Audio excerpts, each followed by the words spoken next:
আউযুবিল্লাহি মিনাশ শাইতানির রাজিম বিসমিল্লাহির রহমানির রহিম।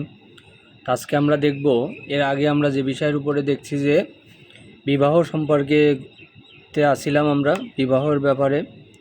তো আজকে মানুষ বৈবাহিক সম্পর্ক মানে বিবাহ বিচ্ছেদ বা বিবাহ করতে চায় না, বা এমন সময় মানুষ পতিত হয়েছে যে মানুষ এটাকে জুলুম হিসেবে নেয়। তো আমরা এই বিষয়ের উপরে কথা বলবো। তো পারফেক্টলি দেখো, এখানে বলা হচ্ছে যে যে যে সমস্ত নারীদের সাথে বিবাহ পুরুষদের জন্য হারাম বলা হয়েছে, আমরা সেই ব্যাপারটা সবার আগে দেখব।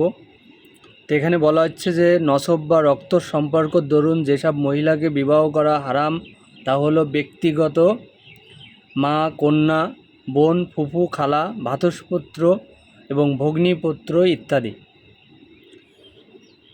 এর রক্তর মহিলাগণকে বিবাহ করা, তাদের সাথে সহবাস করা অথবা সে কাজে কমতি পানা বৃদ্ধি পায় অনুরূপ কোনো আচরণ তাদের সাথে করা সব সময়ের জন্য হারাম বা নিষিদ্ধ। তার মানে তাদের সাথে যে যৌন উদ্দীপনার কাজকর্ম হয় এমন কাজ করা তাদের সাথে সম্পূর্ণ নিষিদ্ধ। এখানে বলা হচ্ছে যে ব্যক্তি, দাদি, নানি, দুধ ধর্ম মহিলাকেও বোঝানো হয়েছে।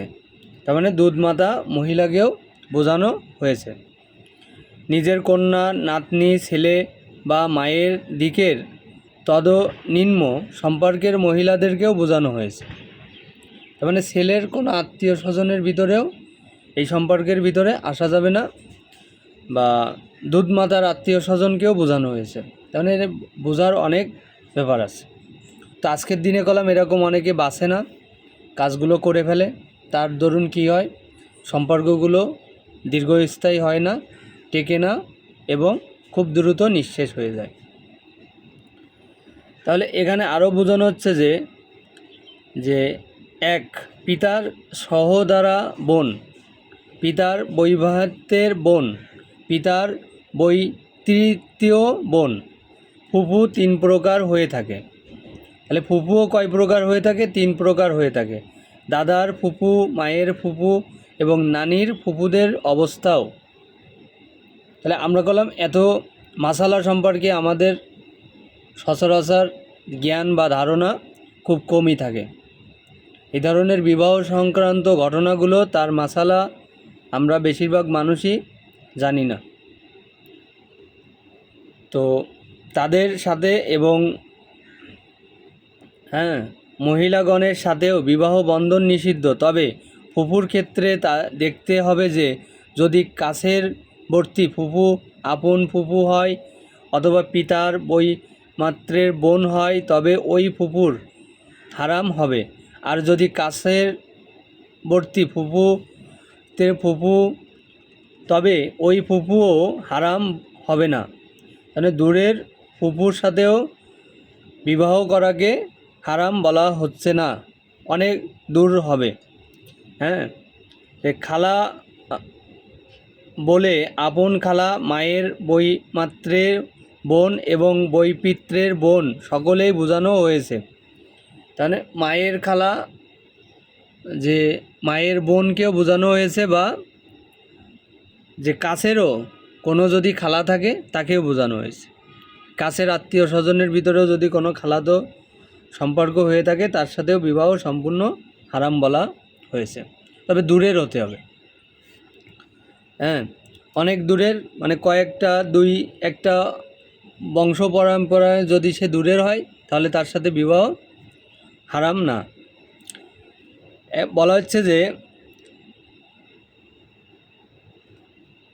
দ্বিতীয় অনুচ্ছেদে বিবাহ সম্পর্কের দরুন যেসব মহিলাকে বিবাহ হারাম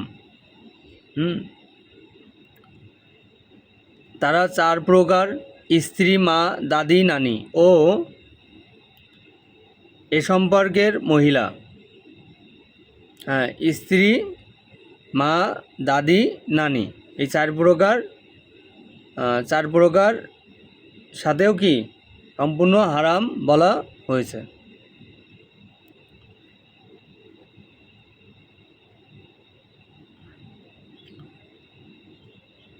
তারপর বলা হচ্ছে যে কোনো পার্থক্য নেই শারহু মজি ইস সাগির কাজ। এখানে বলা হচ্ছে যে আমাদের ইমানদারগণ স্ত্রী কন্যা বিবাহ করা হারাম হওয়ার ক্ষেত্রেও বাধামুক্ত নিজ নিজ নির্জন বাসাকে সহবাসের স্থল বিষিক্ত বলে গণ্য করেননি।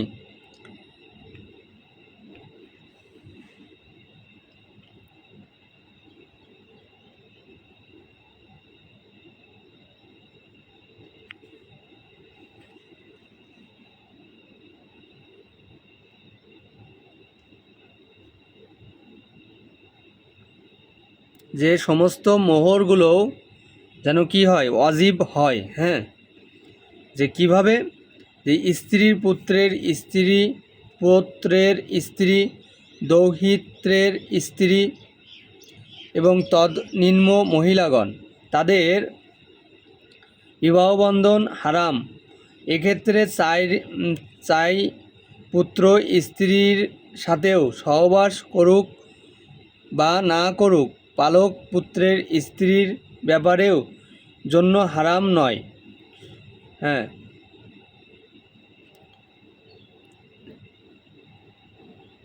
যে আরও 4 প্রকার স্ত্রীর পিতার স্ত্রী, মানে স্ত্রীর যে পিতা তার স্ত্রীর সাথেও বিবাহ করা হারাম। হ্যাঁ, দাদার স্ত্রী একই রকম হারাম।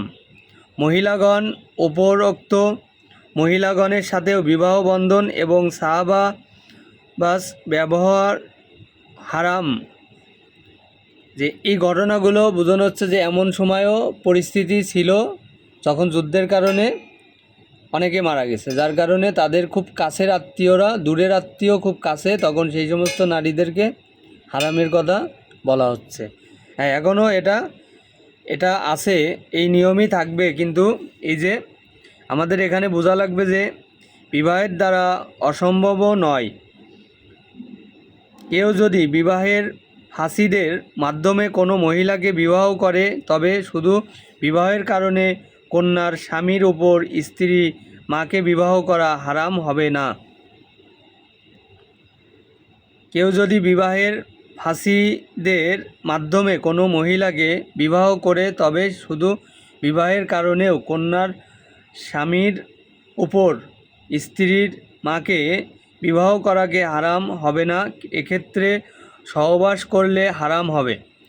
আর বাহারুল বাইক সহবাসের দ্বারা ব্যবস্থা হয়, চাই তা হালাল স্থাপন হোক কিংবা সন্দেহযুক্ত অবস্থায় হোক অথবা ব্যভিচারের মাধ্যমেও হোক। কেউ যদি কোনো মহিলার সাথে যৌন মিলন করে বা মহিলা ব্যাহদার প্রসাদার যদি একীভূত হয়ে গিয়ে থাকে তাহলে ওই মহিলার মাকেও বিবাহ করা তার জন্য হারাম হবে না। কেননা মিল যৌনিদার দিয়ে হয়েছে তা নিশ্চিত রূপে বলা যায় না, কিন্তু মহিলা যদি এতে গর্ভবতী যায় এবং একথা জানা যায় যে ওই সহবাসের কারণে মহিলা গর্ভবতী হয়েছে, তাহলে হুরমত সাব্যস্ত হলে আল বারহুন রাইক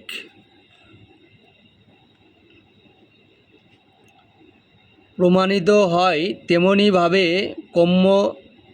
কমদীপনার সাথে সম্পর্ক মাধ্যমে হোক কিংবা মহিলা মালিকানার মাধ্যমে হোক অথবা পাপাচারের মাধ্যমে হোক, আমাদের মাযহাবে এ সাহেবের ক্ষেত্রে কোনো পার্থক্য নেই। আমাদের ফাকিহগণ বলেন এক্ষেত্রে রাবীরা এবং অন্যান্য সকলে সমান।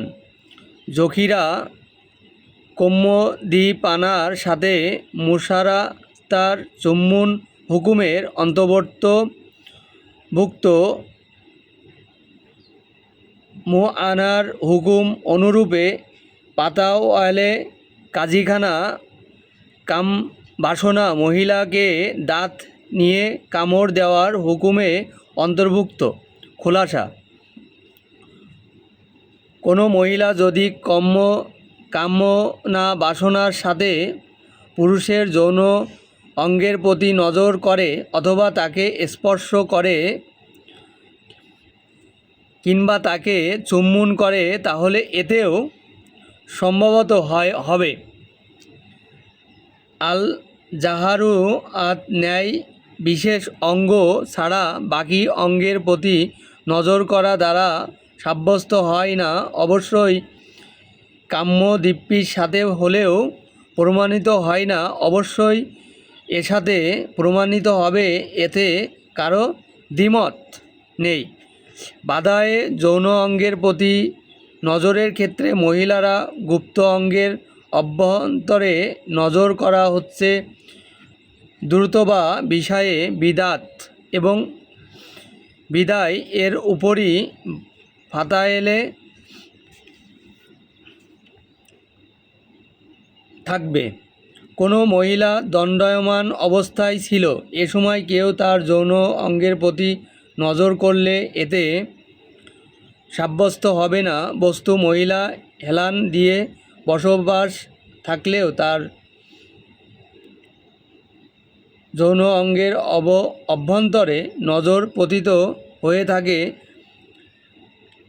পাতলা পর্দা বা গ্লাসের আড় দিয়ে। কামদ্বীপের সাথে মহিলার নজর নন্দিনীর প্রতি নজর করলেও এতে সাব্যস্ত হবে। আয়নার দিকে তাকানোর পরও আয়নার ভিতরে মহিলা কেননা সে মহিলার যৌন সরাসরি দেখেনি, বরং সে তার গুপ্ত অঙ্গের প্রতিছবি দেখেছে। এখান থেকে আমরা আজকে যে বিষয়ের উপরে বুঝলাম যে অবশ্যই যে নারীদেরকে সম্পূর্ণরূপে তাদের দিকে ওইভাবে তাকানোও সম্পূর্ণ নিষেধ। কারণ যে সমস্ত মহিলাদেরকে আমরা এখানে বোঝানো হচ্ছে যে তাদের অঙ্গ ভঙ্গিনা যদি আমরা দেখি, এতে করে আমাদের উপরে অনেক ধরনের প্রবলেম ঘটতে পারে। হ্যাঁ, এছাড়াও এখানে বোঝানো হচ্ছে যে এটা আমরা 5 নম্বর রেওয়াতের ভিতরে আছি, যেখানে যে মাসালাগুলো নারীদের সাথে যদি আমরা এভাবে যদি তাকাই, তাদের সাথে আমাদের বিবাহ সম্পর্ক মানে এসে যাবে, যে কারণে কি আমাদের এর থেকে দূরে থাকা লাগবে। তা আমরা আজকে যে বিষয়ের উপরে দেখলাম যে অবশ্যই যেন আমরা এই সমস্ত নারীদেরকে বিবাহ থেকে বিরত থাকি এবং তাদেরকে কোনোভাবে যদি বিবাহের আবদ্ধ হই, তাহলে সেই সংসারটা টিকে থাকার মতো ঘটনা কখনোই থাকবে না। আল্লাহ হাফেজ।